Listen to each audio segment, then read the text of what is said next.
नमस्कार साथियों, स्वागत है आपका आपके अपने YouTube चैनल स्टडी विद एवी में। साथियों, आप सभी लोग कैसे हैं? आशा करता हूँ आप सभी लोग अच्छे होंगे, स्वस्थ होंगे। आपका अध्ययन जारी होगा आपके आगामी एग्ज़ाम्स के लिए, जो आप सीटेट 8 फरवरी को है साथियों। तो उसकी प्रिपरेशंस को जारी रखते हुए साथियों, आज हम इस वीडियो में मैथ्स और साइंस का जो है पोर्शंस, जो आपके आप अपर प्राइमरी लेवल का जो एग्ज़ाम देते हैं, यानी पेपर 2 जो होता है, उसमें से जो साथी साइंस ग्रुप के हैं वो क्या करते हैं, उनके लिए मैथ और साइंस आता है। तो अगर परीक्षार्थियों को प्रश्न 1 से 90 या तो भाग सेकंड जो होता है गणित व विज्ञान, या भाग थर्ड में क्या होता है सामाजिक अध्ययन या सामाजिक विज्ञान से करने में, तो जो साथी गणित वर्ग के होते हैं, विज्ञान वर्ग के होते हैं, वो भाग 2 चूज़ करते हैं। और 31 से जो आपके 31 से जो क्वेश्चंस होते हैं 90 तक, वो आप क्या करते हैं, सॉल्व करते हैं मैथ और साइंस पे। तो इस भाग में साथियों हम लोग विज्ञान के जो 30 प्रश्न हैं वो उनका अध्ययन करेंगे, जो ये आपका आगामी जो आपका एग्ज़ाम्स हुआ था 2024 जनवरी में, ये वो इसका मॉडल पेपर है साथियों। यहाँ पे हम इसको सॉल्व करेंगे विद एक्सप्लेनेशन और अच्छे से समझेंगे, क्योंकि ज़्यादातर साथियों क्या होता है कि प्रीवियस ईयर क्वेश्चन से ही पेपर्स बहुत ज़्यादा 80% क्वेश्चंस पिछले 10 सालों से ही रिपीटेड रहते हैं। तो उसी क्रम में हम सभी क्या करेंगे, इसका अध्ययन करेंगे और आगे अपनी जो नंबर हैं उनको अच्छे से 90+ मार्क्स कवर करेंगे। तो साथियों शुरू करते हैं।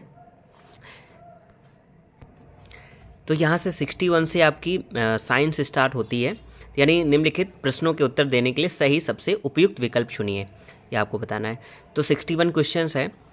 निम्नलिखित अनुच्छेद को ध्यानपूर्वक पढ़िए तथा उस विकल्प का चयन कीजिए जो कि सही प्रकार से दिए गए क्रम में रिक्त स्थानों को भरे।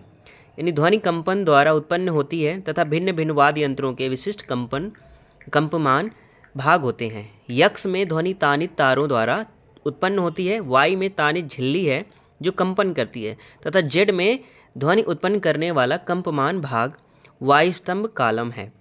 तो एक्स, वाई और जेड क्रमशः हो सकते हैं। तो आपको बताना है इसमें जो आपके वाद्य यंत्र हैं इसमें से कौन सा, यानी एक्स कौन सा वाद्य यंत्र है, वाई कौन सा है और जेड कौन सा है।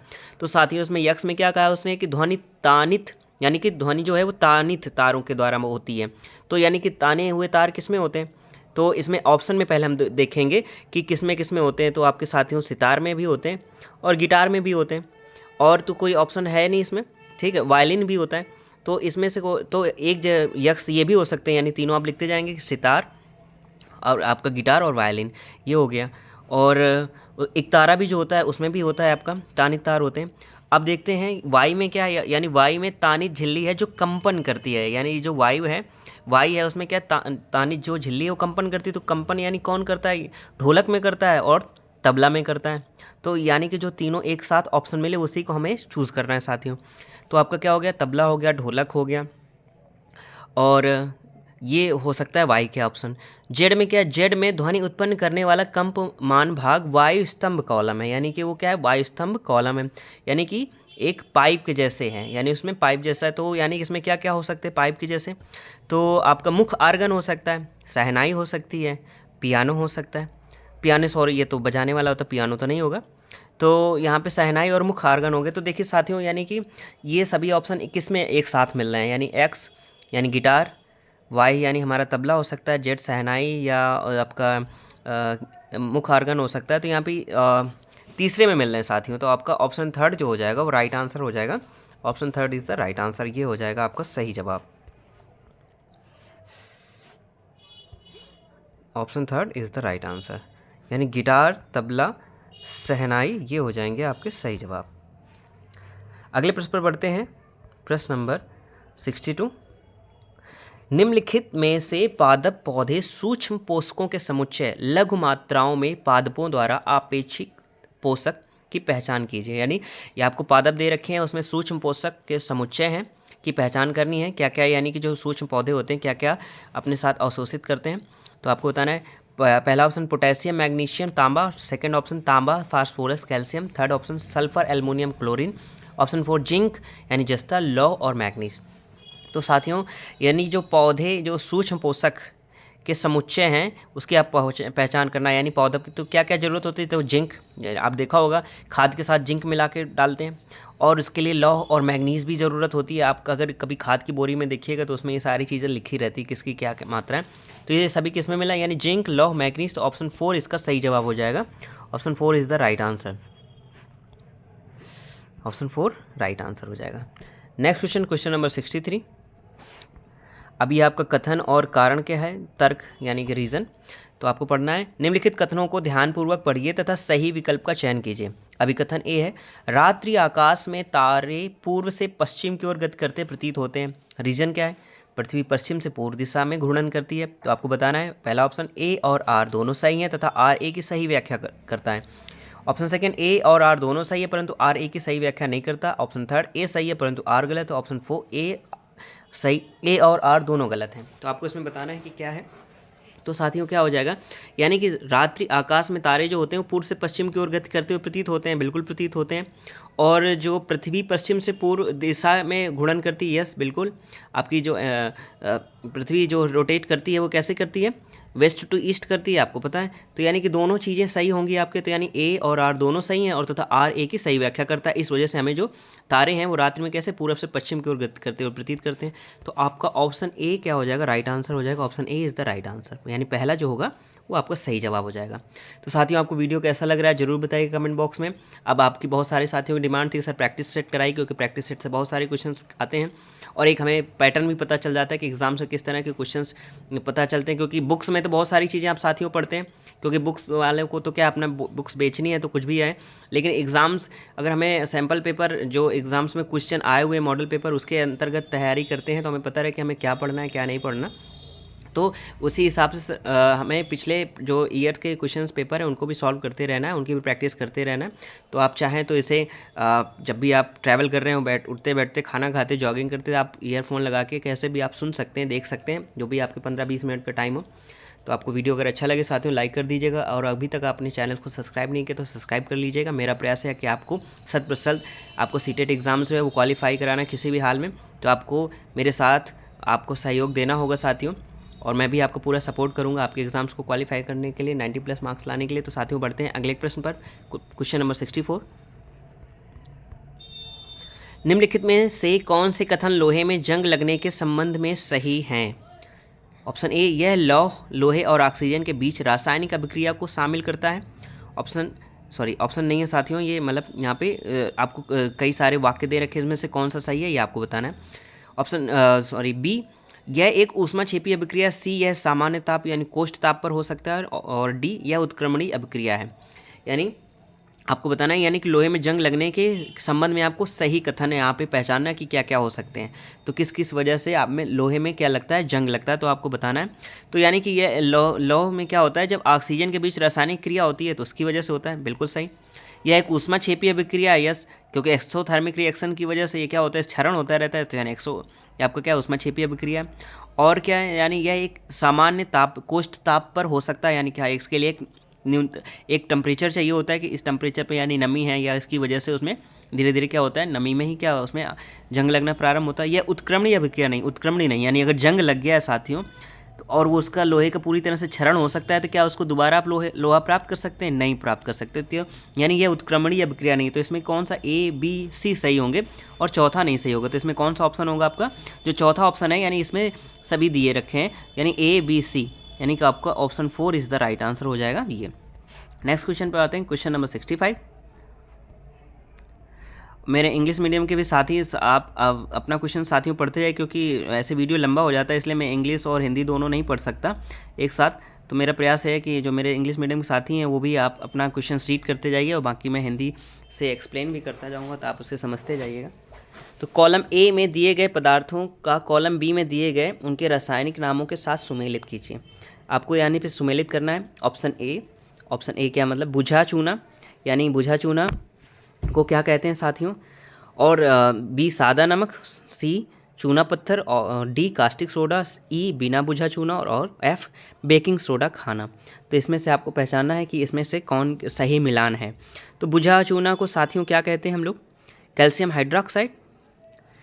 और सादा नमक जो होता है उसे क्या कहते हैं, सोडियम क्लोराइड यानी NaCl। चूना पत्थर किसे कहते हैं साथियों, यानी चूना पत्थर हम कहते हैं कैल्शियम कार्बोनेट को, CaCl2 को।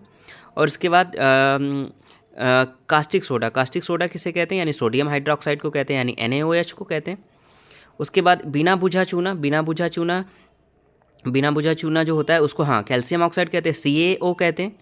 और उसके बाद बेकिंग सोडा यानी जो खाने का सोडा उसको सोडियम बाइकार्बोनेट कहते हैं यानी NO2CO3।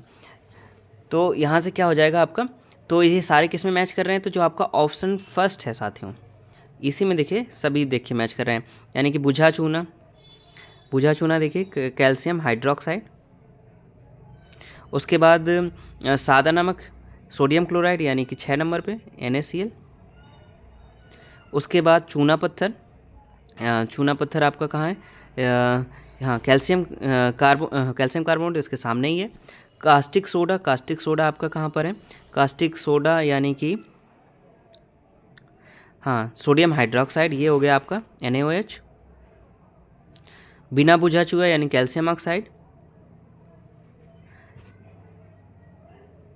CaO जिसको कहते हैं साथियों, और बेकिंग सोडा आपका क्या है, सोडियम बाइकार्बोनेट यानी Na2CO3, ये आपका सेकंड हो जाएगा। तो ये सारे इसमें मैच कर रहे हैं, यानी कि इसका ऑप्शन फर्स्ट क्या हो जाएगा, यही सही हो जाएगा, ये हो जाएगा। नेक्स्ट क्वेश्चन पे बढ़ते हैं साथियों, क्वेश्चन नंबर 66। सही कथनों की पहचान कीजिए। ए, तथ्य एक अवलोकन है जिसे समयोपरि बारंबार सही पाया गया। बी, नियम एक सिद्धांत है जिसे समयोपरि बारंबार सही पाया गया। अगर इसको थोड़ा सा इंग्लिश में पढ़ लेते हैं साथियों, यानी a fact is an observation that has repeatedly been found to be true over the time. और बी क्या है, a law is a theory that has repeatedly been found to be true over the time. तो इसमें से आपको बताना है कौन सा सही है, ये आपको बताना है। तो कौन सा साथियों, यानी कि तथ्य एक अवलोकन है जिसे समयोपरि बारंबार सही पाया गया। तो और नियम एक सिद्धांत जिस समय पर, तो नियम एक सिद्धांत तो यानी कि नियम तो बदलते रहते हैं। जैसे मान लो लोग पहले कहते थे कि पृथ्वी जो है वो पृथ्वी के चारों ओर सूर्य चक्कर लगाता है, तो वो पहले उसके पहले दिया गया। तो उसके लिए तो जो आपके कैपिलर थे कोपरनिक्स, उनको उसके लिए तो दंडित भी किया गया कि जब उन्होंने कहा कि नहीं सूर्य के चारों ओर सभी मतलब पृथ्वी चक्र लगाती है। तो यानी कि जो पहले नियम थे यानी वो तो नियम तो बदलते रहते, जैसे एक्सपेरिमेंट होते रहते। तो यानी तथ्य एक अवलोकन है जिसे समयोपरि बारंबार सही पाया गया, यानी कि जो आप तथ्य होते हैं यानी फैक्ट होते हैं वो ऑब्जर्वेशन से ही सही आते हैं, तो इनको हमेशा सही पाया जाता है। तो ऑप्शन ए जो होगा वो केवल सही होगा और बाकी नहीं सही होंगे। तो इसमें केवल ए यानी कि ऑप्शन फर्स्ट जो होगा वो राइट आंसर होगा ए, यानी पहला इसका सही होगा। Next question 67।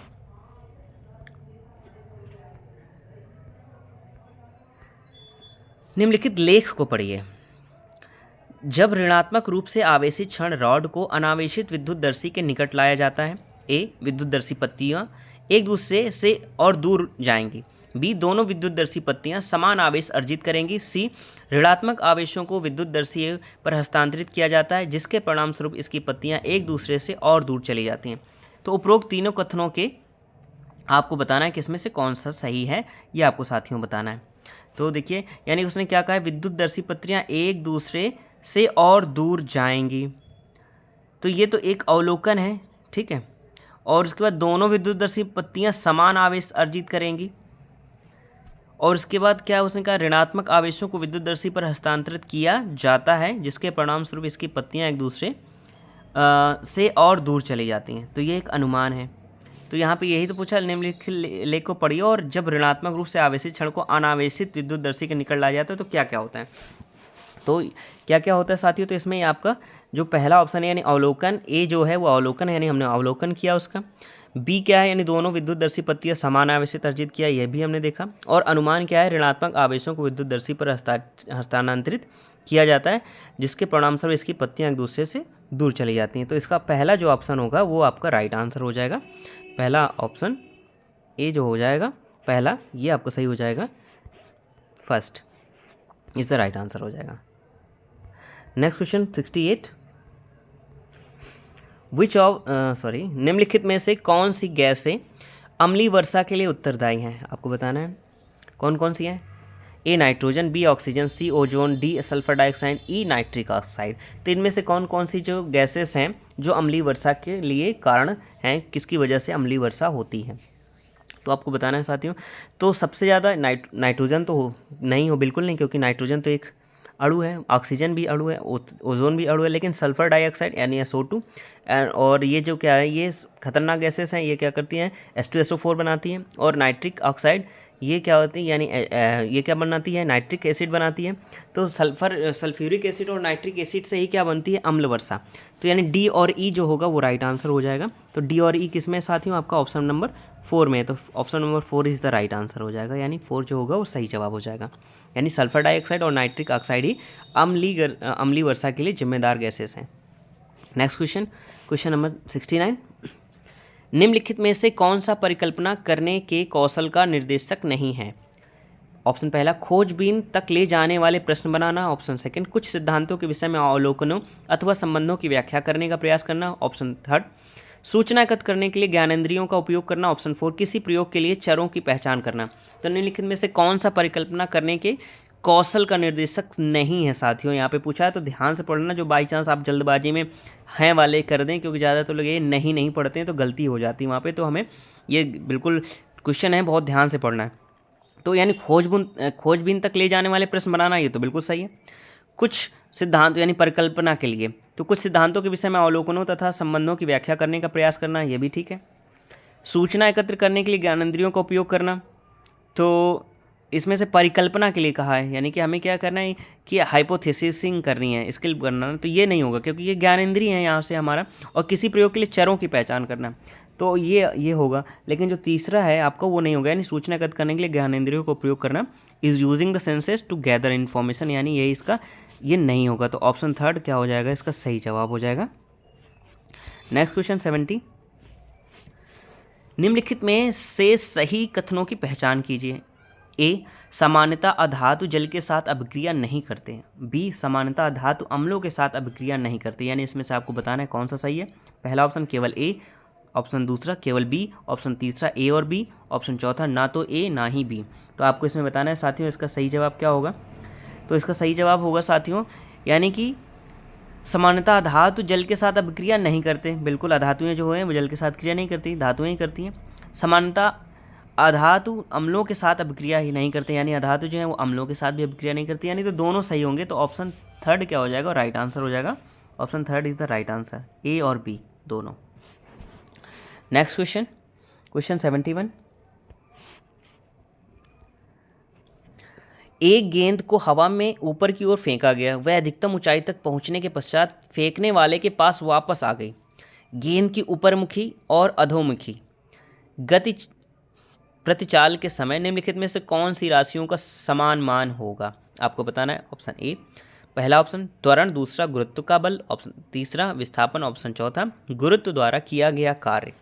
तो एक गेंद को ऊपर साथियों फेंका जाता है, तो वो क्या करता है, मैक्सिमम हाइट तक पहुंचती है और रिटर्न्स फिर वहीं पे आती है जिस फेंकने वाले के पास। तो किसमें, यानी same values during the upward and downward motion में क्या सेम रहता है, ये आपसे पूछा है। कौन सी राशियों का समान मान है, यानी त्वरण का है कि गुरुत्व बल का है, विस्थापन का है या गुरुत्व द्वारा किया गया कार्य का है। तो यानी कि हमेशा क्या रहेगा, जिस त्वरण से वो चीज़ ऊपर जाएगी उसी त्वरण से नीचे आएगी। आपने पढ़ा होगा ना, ए क्योंकि यहाँ पे ऊंचाई के बारे में बात की जा रही, तो जो हमारा त्वरण होता है यानी ए जो होता है वो जी में कन्वर्ट हो जाता है। ए यानी त्वरण को एक्सेलरेशन कहते हैं ना, और यहाँ पे ऊपर जब हाइट के लिए बात करते हैं तो उसको जी में कन्वर्ट कर देते हैं। तो यानी कि यहाँ पे यही त्वरण जिस त्वरण से ऊपर जाएगा उसी त्वरण से नीचे आएगा। तो यानी त्वरण क्या रहेगा, हमारा समान रहेगा। तो ऑप्शन फर्स्ट जो होगा एक्सेलरेशन, वो क्या होगा, राइट आंसर हो जाएगा, ऑप्शन फर्स्ट। Next question 72। एक पिंड का रैखिक संवेग p तथा द्रव्यमान सहित m है, गतिज ऊर्जा क्या है। यानी सीधे सीधे आपसे फॉर्मूला पूछ लिया साथियों कि जो गतिज ऊर्जा का फॉर्मूला है रैखिक संवेग और द्रव्यमान के उसमें पूछ लिया है आपसे। तो एक पिंड का रैखिक संवेग यानी p तथा द्रव्यमान सहित m है, तो गतिज ऊर्जा क्या होगी। तो साथियों गतिज ऊर्जा का यानी फॉर्मूला क्या होता है, p²/2m होता है, यानी हाफ mv² होता है ना। तो mv² यहाँ पे जो होता है, यानी कि वहाँ पे जो आपका संवेग होता है mv मल्टीप्लाई हो जाता है, तो यहाँ से mm कन्वर्ट्स होकर ये क्या हो जाएगा, p² हो जाता है, और यहाँ पे अपॉन में क्या आ जाता है, 2m आ जाता है। तो राइट आंसर क्या हो जाएगा, ऑप्शन थर्ड, यानी p²/2m, ये इसका सही जवाब हो जाएगा। Option third is the right answer.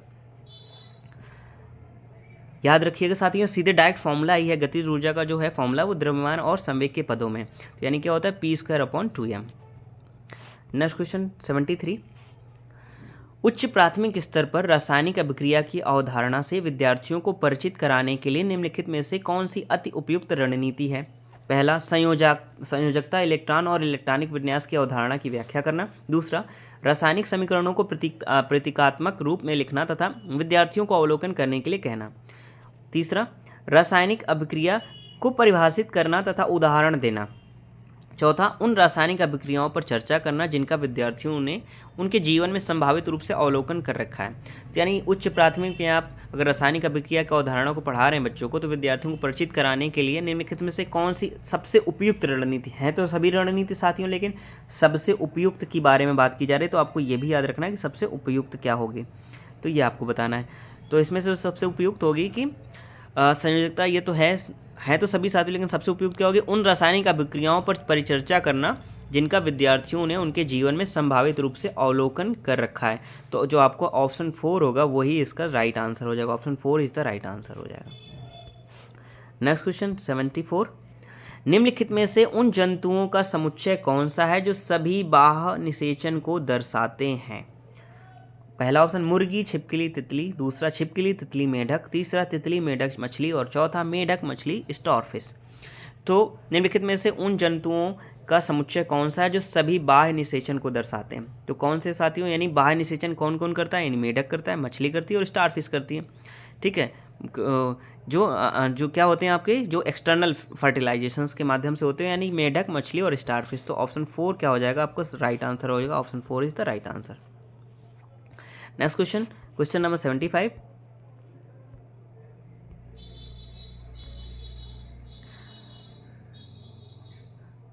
साथियों मेरे इंग्लिश मीडियम वाले साथियों आप रीड कर लीजिएगा इसको पॉज करके, और क्योंकि क्वेश्चन थोड़ा लंबा है तो दोनों एक साथ नहीं आ सकते हैं एक स्क्रीन पे, तो इसको आप पॉज करके पढ़ लीजिएगा।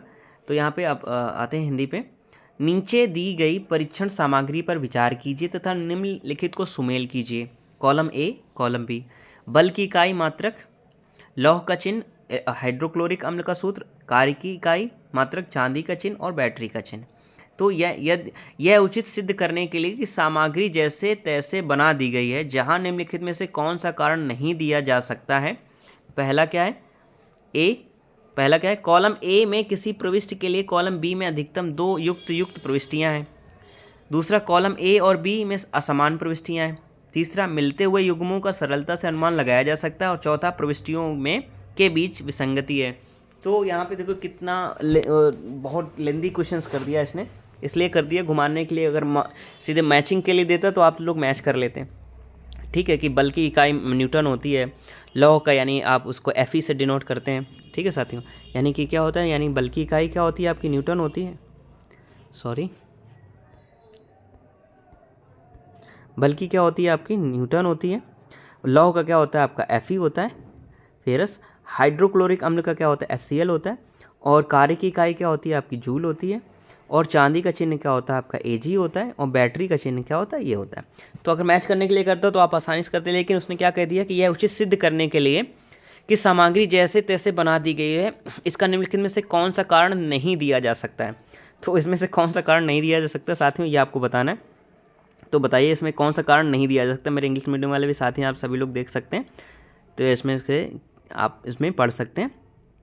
तो कौन सा इसमें नहीं है तो साथियों, यानी कि कॉलम ए और बी में असमान प्रविष्टियां हैं, यही नहीं है। बाकी देखिए सब तो मैच कर रहा है ना, जो मैचिंग सही है सब पूरी, तो ये मैच तो यानी कॉलम ए में किसी प्रविष्टि के लिए कॉलम बी में अधिकतम 2 युक्त प्रविष्टियां हैं। मिलते हुए युग्मों को सरलता से अनुमान लगाया जा सकता है, बिल्कुल। प्रविष्टियों के बीच में विसंगति है, तो प्रविष्टियों के बीच में विसंगति है कि वो ये क्या है, बराबर है, और उसके बराबर में नहीं ना साथियों।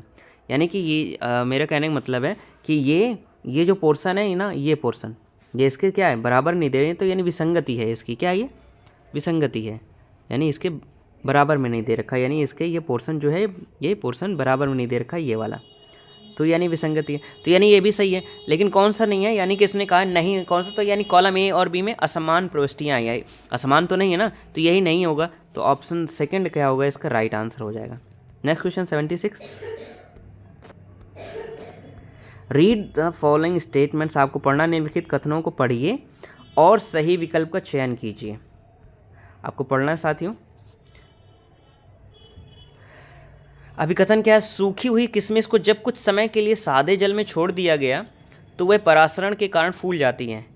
परासरण साथियों जिसको हम लोग क्या कहते हैं, प्रेम, यानी कि जो आपका ऑस्मोसिस होता है, उसको हम परासरण कहते हैं हिंदी में। पादप कोशिकाओं में वर्णात्मक रूप से पारिगम कोशिका झिल्ली होती है, यानी कि प्रेम्बल सेल होता है जिसको मेम्ब्रेन्स कहते हैं साथियों।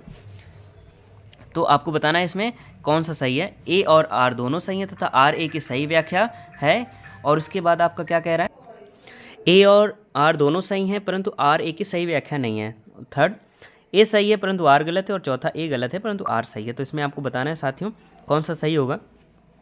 तो यानी ए और आर दोनों सही हैं तथा आर ए की क्या करता है सही व्याख्या। क्यों? क्योंकि सूखी हुई किशमिश को जब कुछ समय के लिए पानी में डाल दिया जाता है ना, तो क्या होता है, प्रसरण की वजह से फूल जाती है। और इसी तरह से क्या होता है, पादप कोशिकाओं में वर्णात्मक रूप से पारगम कोशिका क्या होती है, झिल्ली होती है। ठीक है, तो इसका सही जवाब हो जाएगा आपका option first is the right answer हो जाएगा आपका पहला। ए और आर दोनों सही है और आर ए की क्या होती है सही व्याख्या कर रहा है। नेक्स्ट क्वेश्चन 77, उच्च प्राथमिक स्तर पर अभावजन्य रोग विषय को प्रस्तुत करने की निम्नलिखित में से कौन सी सबसे उपयुक्त रणनीति होगी। पहला, संतुलित आहार की परिभाषा प्रदान करना तथा अभाव की अवधारणा को प्रस्तुत करना। दूसरा, अभावजन्य रोग से संबंधित डॉक्टर चिकित्सक के प्रदर्शन की व्यवस्था कर उस पर परिचर्चा करना। तीसरा, मानव शरीर में विभिन्न पोषकों और जिन क्रियाओं का वे निष्पादन करते हैं उसे सूचीबद्ध करना। चौथा, सामान्य मानव संबंधी रोगों पर परिचर्चा करना। तो साथियों बहुत ज़्यादा हिंदी क्या होती है बहुत ज़्यादा शुद्ध दे देते हैं, तो कभी कभी साथियों आप इंग्लिश की भी हेल्प ले सकते हैं। जैसे अभावजन्य रोग लिखा है यानी डिफिशियंसी डिसीज़ हैं साथियों, तो इसको याद रखना। तो ये बहुत ज़्यादा टिपिकल कर देते हैं हिंदी। तो यहाँ पे आप मेरे हिंदी मीडियम वाले साथी भी जो हैं तो वो भी कभी कभी इंग्लिश का भी सपोर्ट ले लिया करें। अभावजन्य रोग क्या होते हैं, डिफिशियंसी डिसीजेज होती हैं, क्योंकि इतना हिंदी साइंस में भी इतनी क्लिष्ट नहीं पढ़ाते हैं जितना पेपर में दे देते हैं। तो आप याद रखिए। तो इसमें सही जवाब आपको बताना है कि यानी कि उच्च प्राथमिक स्तर पर अगर आपको डिफिशियंसी डिसीज़ के बारे में विषय को प्रस्तुत करने को निम्नलिखित से कौन सी सबसे उपयुक्त रणनीति होगी। तो यानी क्या पढ़ाएंगे आप, यानी कि आप अभावजन्य रोग से संबंधित डॉक्टर चिकित्सक के प्रदर्शन की व्यवस्था कर उस पर परिचर्चा करना। यही तो यानी कि ऐसे किसी डॉक्टर को जो आपको यानी बता सके कि हाँ जब आपको कोई डिफिशियंसी डिसीज़ है, संतुलित आहार नहीं मिल पा रहा, तो यानी डॉक्टर के परामर्श के द्वारा यानी बच्चों को परिचर्चा करा सकते हैं। तो option second is the right answer हो जाएगा। नेक्स्ट क्वेश्चन 78, निम्नलिखित में से कौन श्रेष्ठ रूप से विज्ञान संदेहवाद को बढ़ावा देता है, कथन की व्याख्या करता है। तो इसको भी साथियों आप इंग्लिश से ही समझ लीजिएगा। देखिए कैसे लिखा है, साइंस प्रमोट्स सेप्टिज्म यानी कि सेफ्टी के लिए, यानी विज्ञान संदेहवाद को बढ़ावा देता है, कथन की व्याख्या करता है। पहला, विषयनिष्ठ आनुभाविक साक्ष्यों के आधार पर वैज्ञानिक दावे की वैधता को आंकते हैं। दूसरा, विज्ञान प्रकृति में शुद्ध रूप से आज्ञानात्मक है। तीसरा, वैज्ञानिक दूसरे अन्य वैज्ञानिकों के जांच परिणामों पर विश्वास नहीं करते। चौथा, वैज्ञानिक उन्मुक्त विचार वाले होते हैं तथा अपने विचारों को रूपांतरित करने के इच्छुक होते हैं। तो इसमें आपको सही जवाब बताना है। तो यानी कि जो विज्ञान संदेहवाद को बढ़ावा देता है, कथन की व्याख्या जो करता है वो इसमें उपयुक्त सबसे उपयुक्त क्या है, यानी कि पहला क्या है आपका राइट आंसर हो जाए, यानी विषय निष्ठ आनुभाविक साक्ष्यों के आधार पर वैज्ञानिक दावे की वैधता को क्या करते हैं, आंकते हैं। यानी कि ऐसे नहीं आंख मूंद के नहीं मान लेते कि किसी ने कह दिया तो मान ले, यानी वो उसको दावे पे उसका क्या करते हैं, आकलन करते हैं। यानी साइंटिस्ट जज the validity of a claim based on objective empirical evidence जो होते हैं उसके आधार पर करते हैं। तो ऑप्शन पहला क्या हो जाएगा, राइट आंसर हो जाएगा। नेक्स्ट क्वेश्चन 79, साथियों वीडियो थोड़ा लेंदी होता जा रहा है, क्या करूं, क्योंकि थोड़ा एक्सप्लेन भी करना पड़ता है, क्योंकि ये ऐसे क्योंकि इसमें पेडागोजी भी जुड़े रहती है क्वेश्चंस, तो इसलिए टाइम हो जाता है। अगर आप लोग सजेस्ट करें तो मैं इसको हाफ पार्ट में बनाऊं भाई, अगर आपको ज़्यादा, लेकिन साथियों क्योंकि हमें तो अभ्यास करना ही है और पढ़ने के लिए थोड़ा टाइम है तो निकालना ही पड़ेगा। तो ज़्यादा से ज़्यादा 25-30 मिनट का वीडियो 30 मिनट का लगभग बन जाता है, तो थोड़ा एक्सप्लेनेशन रहता है। तो साथियों बोर मत होइएगा और कमेंट में ज़रूर बताइएगा कैसा लगा मेरा प्रयास, कैसा लग रहा है, क्योंकि मैं आपके लिए बहुत मेहनत कर रहा हूँ। अगर अच्छा लग रहा हो तो जरूर साथियों लाइक कर दिए। लाइक करने में आपको कुछ जाता नहीं है, केवल बटन ही प्रेस करना रहता है, मुझे मोटिवेशन मिलता है कैसा लग रहा है। और चैनल को अभी तक सब्सक्राइब नहीं किया तो सब्सक्राइब कर लीजिएगा। 79 क्वेश्चन पे आते हैं। 36 अनुप्रस्थ मेज टेबल पर पड़े हुए एक डिब्बे यानी बॉक्स का द्रव्यमान सहिंत यानी 500 ग्राम है। उस पर लगने वाले बल के संबंध में निम्नलिखित में से कौन सा कथन सही है। यानी यहाँ पे जी का मान जो दे रखा है 10 मीटर पर सेकंड दे, यानी जो आपका ग्रेविटेशनल एक्सेलरेशन है 10 मीटर पर सेकंड स्क्वायर दे रखा है, गुरुत्वीय त्वरण जिसको कहते हैं साथियों। पहला, उस पर कोई बल कार्य नहीं करता। दूसरा, अधोमुखी दिशा पर उस पर 5 न्यूटन का संतुलित बल कार्य करता है। तीसरा, संतुलित बलों का एक युग्म युगल उस पर कार्य करता है। चौथा, ऊपरमुखी दिशा में उस पर 5 न्यूटन का संतुलित बल कार्य करता है। तो यानी कि जब क्षैतिज अनुप्रस्थ मेज टेबल पर खड़े हुए एक डिब्बे है, बॉक्स जिसका द्रव्यमान कितना है 500 ग्राम है, उस पर लगने वाला बल के संबंध में निम्नलिखित में कौन सा, यानी कि यहाँ पे जो जी दे रखा है वो कितना है। तो यहाँ पे बात हो रही है साथियों किसके बारे में बात हो रही है, बल के बारे में बात हो रही है। द्रव्यमान दे रखा है, जी दे रखा है, तो F = ma यानी mg ये आपका होता है। तो आपको बताना है कि उसका यहाँ पे उस पर कोई बल कार्य नहीं करता। अधोमुखी दिशा में 5 न्यूटन का संतुलित बल कार्य करता है। तीसरा, संतुलित बलों का एक युगल उस पर कार्य करता है। चौथा, ऊपरमुखी दिशा में 5 न्यूटन का संतुलित बल कार्य करता है। तो इसमें सही जवाब क्या होगा, यानी संतुलित बलों का युगल उस पर कार्य करता है, क्योंकि ग्रेविटेशनल फोर्स भी लगेगा और वो बॉक्स में क्योंकि टेबल पर रखा हुआ है तो नीचे भी नहीं आ रहा, तो यानी कि इसमें क्या संतुलित बल है, एक युगल उस पर कार्य कर रहा है। तो ऑप्शन थर्ड क्या हो जाएगा, राइट आंसर हो जाएगा संतुलित, यानी a pair of balance force acts on it. ये आपका option third is the right answer हो जाएगा। Next question 80। यक्ष एक यंत्र है जिसका प्रयोग कोनों के इर्द गिर्द देखने के लिए किया जाता है और यह वाई के सिद्धांत पर आधारित है। एक्स और वाई क्रमशः हैं। इसी तरह के साथियों क्वेश्चन बहुत पूछे जाते हैं। पहला, दूरदर्शक यानी टेलीस्कोप परावर्तन। दूसरा, बहुरूपदर्शी अपवर्तन। तीसरा, परिदर्शी परावर्तन। चौथा, परिदर्शी प्रकीर्णन। तो आपसे पूछा है क्या है ये, तो इसको साथियों यानी एक यंत्र है जिसका प्रयोग कोनों के इर्द गिर्द देखने के लिए किया जाता है, तो उसको कहते हैं हम लोग साथियों पेरिस्कोप कहते हैं इंग्लिश में। परिदर्शी हिंदी में आप नहीं समझ पाएंगे क्योंकि ज़्यादातर हम लोग टेलीस्कोप, रिफ्लेक्शन, कैलेडोस्कोप, पेरिस्कोप और डिस्परेशन, रिफ्रैक्शन यही समझते हैं। तो यहाँ पे हम इसको परिदर्शी यानी पेरिस्कोप का इस्तेमाल करते हैं कोनों के इर्द गिर्द देखने के लिए। और जो हमारा यानी वाई के सिद्धांत पर आधारित यानी परावर्तन के सिद्धांत पर आधारित है, यानी रिफ्लेक्शंस के आधार पर। तो ऑप्शन थर्ड क्या हो जाएगा, राइट आंसर हो जाएगा परिदर्शी परावर्तन यानी पेरिस्कोप और reflection. Next question, question number 81। X और वाई गाढ़े काले द्रव हैं जिनका प्रयोग सड़कों को पक्का करने के लिए किया जा सकता है। एक्स पेट्रोलियम से उत्पन्न है तथा वाई कोयले से उत्पन्न है। निम्नलिखित में से कौन सा क्रमशः एक्स और वाई हो सकता है। पहला, बिटुमेन कोल तार। दूसरा, कोल तार चारकोल यानी कास्ट कोयला। तीसरा, चारकोल कास्ट कोयला यानी बिटुमेन। और चौथा, कोल तार बिटुमेन। तो यानी आपको बताना है किसमें क्या हो सकता है। तो यहाँ से आपको पता है कि कोल जो क्या क्या करते हैं पेट्रोलियम से बिटुमेन, और जो कोयले से क्या उत्पन्न कोल तार, तो इसका जो पहला ऑप्शन हो जाएगा यानी यही पहला, यानी कि बिटुमेन एंड कोल तार। तो ऑप्शन फर्स्ट क्या हो जाएगा आपका राइट आंसर हो जाएगा, first is the right answer. Next question, question number 82। निम्नलिखित में से कौन सा शिक्षक द्वारा कक्षा में प्रदर्शन को कार्यान्वित करने के संबंध में वांछनीय नहीं है। पहला, कक्षा में कार्यान्वित करने से पूर्व प्रदर्शन का अभ्यास करना। दूसरा, समय पूर्व ही उन अनुबंधों संबंधों पर बल देना जिनका निर्माण करना विद्यार्थियों के लिए आवश्यक है। तीसरा, प्रदर्शन को व्याख्याओं से संपूरक करना, पूरा करना। चौथा, परिचर्चा के साथ प्रदर्शन का अनुमान करना।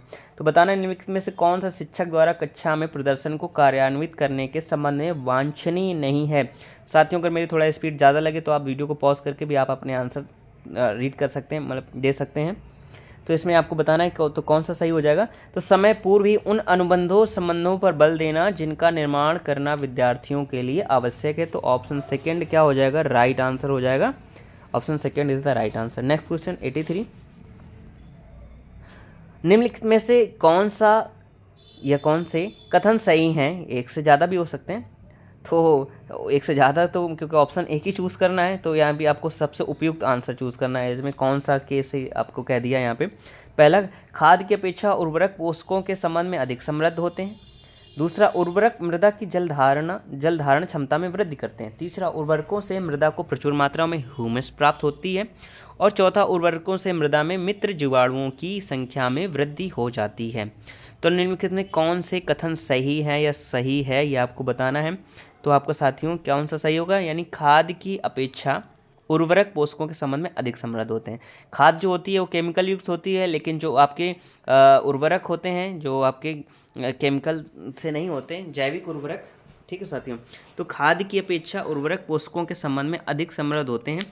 तो आपका ऑप्शन पहला ही क्या हो जाएगा, राइट आंसर हो जाएगा पहला, खाद की अपेक्षा उर्वरक पोषकों के संबंध में अधिक समृद्ध होते हैं।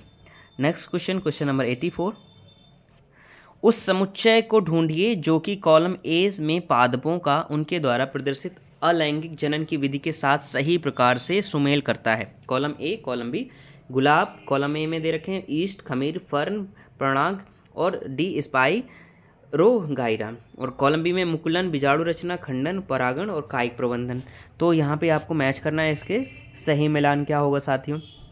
तो देखिए यानी कि गुलाब क्या है, ये कायिक प्रवर्धन होता है इसमें, ठीक है, यानी अलैंगिक जनन की विधि के बारे में बात की जा रही है, तो सही प्रकार से जो मेल करता है यानी कि गुलाब क्या हो जाएगा आपका कायिक प्रबंधन, यानी कि ऑप्शन इसमें 5वां हो जाएगा।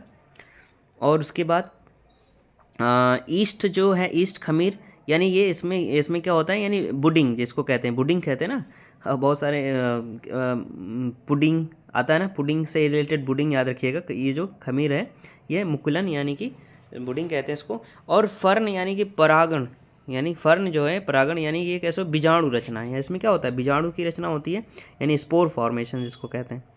और इसके बाद डी यानी स्पाइरोगायरा, स्पाइरोगायरा जो है वो आपका इसमें क्या होते हैं कि फ्रेगमेंटेशंस होता है, तो खंडन है इसको कहते हैं, फ्रेगमेंटेशन, स्पाइरोगायरा। तो इसमें से देखिए साथियों कौन सा मैच कर रहा है देखते हैं।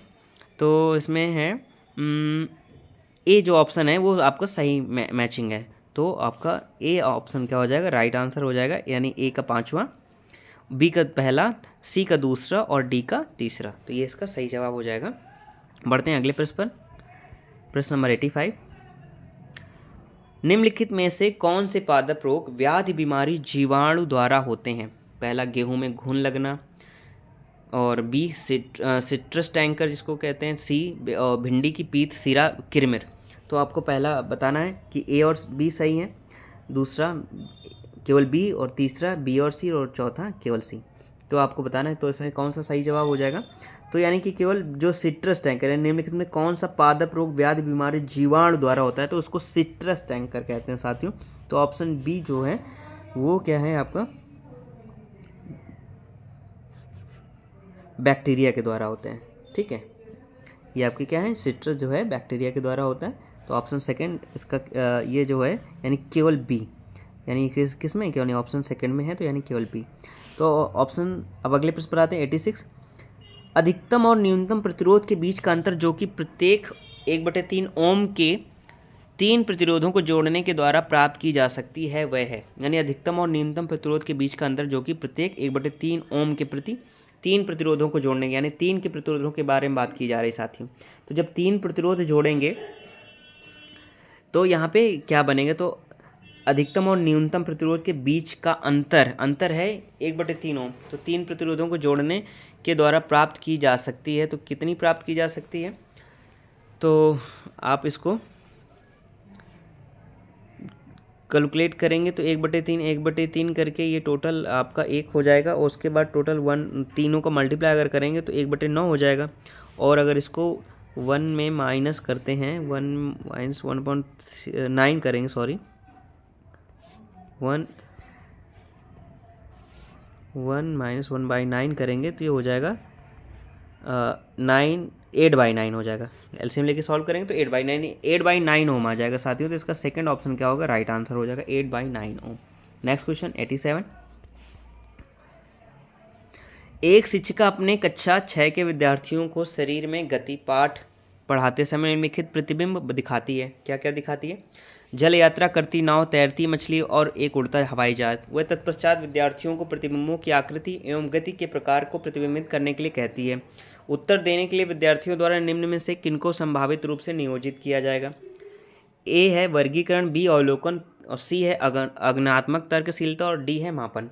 तो आपको बताना है कि इसमें क्या क्या है जो एक शिक्षिका अपने कक्षा 6 के विद्यार्थियों को शरीर में गति पाठ पढ़ाते समय निम्नलिखित प्रतिबिंबित दिखाती है।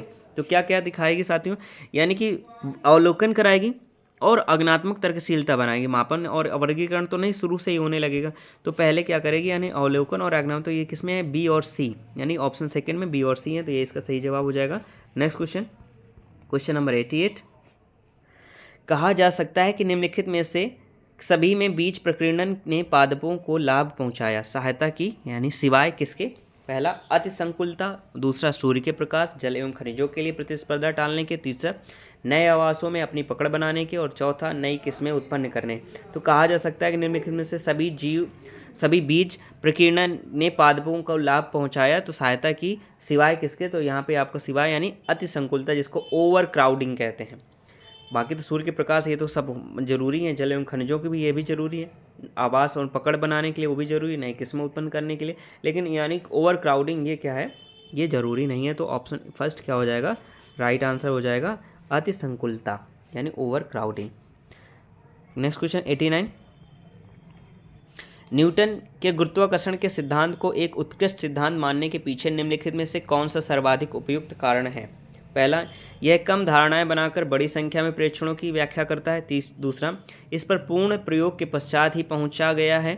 तीसरा, इसे परिशुद्ध गणित भाषा का प्रयोग करके सूत्रबद्ध किया गया है। चौथा, इसे दीर्घ समय अवधि में विकसित किया गया है। तो न्यूटन के गुरुत्वाकर्षण के सिद्धांत को एक उत्कृष्ट सिद्धांत मानने के पीछे निम्नलिखित में से कौन सा सर्वाधिक उपयुक्त कारण है, ये आपको बताना है। तो क्या है?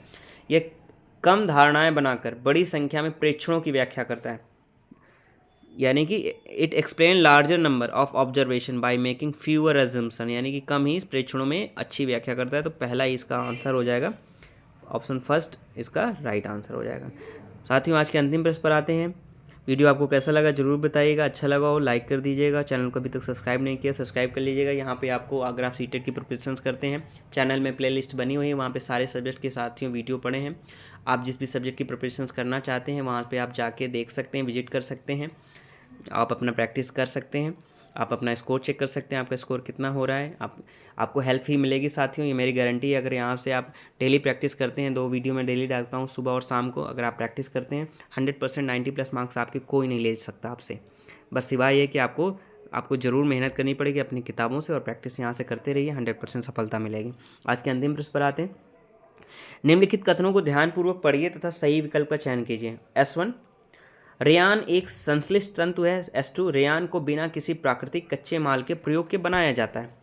पहला आपको S1 व S2 दोनों सही हैं, दूसरा S1 सही है और S2 गलत है, तीसरा S1 गलत है और S2 सही है, चौथा S1 व S2 दोनों गलत हैं। तो ये आपको बताना है। तो यानी कि यहाँ पे जो रेयान एक संश्लिष्ट तंतु है, तो यानी कि सिंथेटिक फाइबर है, और उसके बाद आपका क्या कह रहा है? रेयान को बिना किसी प्राकृतिक कच्चे माल के प्रयोग के बनाया जा सकता है। तो इसमें क्या है? सही विकल्प को चुनना है आपको साथियों, बताना है। तो सही विकल्प क्या? तो ये तो सही है साथियों कि रेयान एक संश्लिष्ट तंतु, यानी कि rayon is a synthetic fibre, ये तो सही है। दूसरे पे आते हैं, रेयान को बिना किसी प्राकृतिक कच्चे माल के प्रयोग के बनाए। तो प्राकृतिक माल तो लगता है उसमें, थोड़ा बहुत इस्तेमाल करते हैं, तो पूरी तरह से तो नहीं कह सकते। तो यानी S2 आपका गलत होगा। तो पहले इसका 90 का आपका राइट आंसर होगा, option second is the right answer हो जाएगा, second is the right answer होगा। तो साथियों, वीडियो के अंत तक बने रहने के लिए आप सभी लोगों को बहुत बहुत धन्यवाद। वीडियो थोड़ा बड़ा हो गया उसके लिए सॉरी, क्योंकि एक्सप्लेन करना पड़ता है। तो ज़रूर बताइएगा मेरी मेहनत कैसी लग रही है साथियों, एक आपके लिए मैं मेहनत कर रहा हूँ, ज़रूर बताइएगा। अच्छा लगे तो लाइक कर दीजिएगा। थैंक यू सो मच साथियों।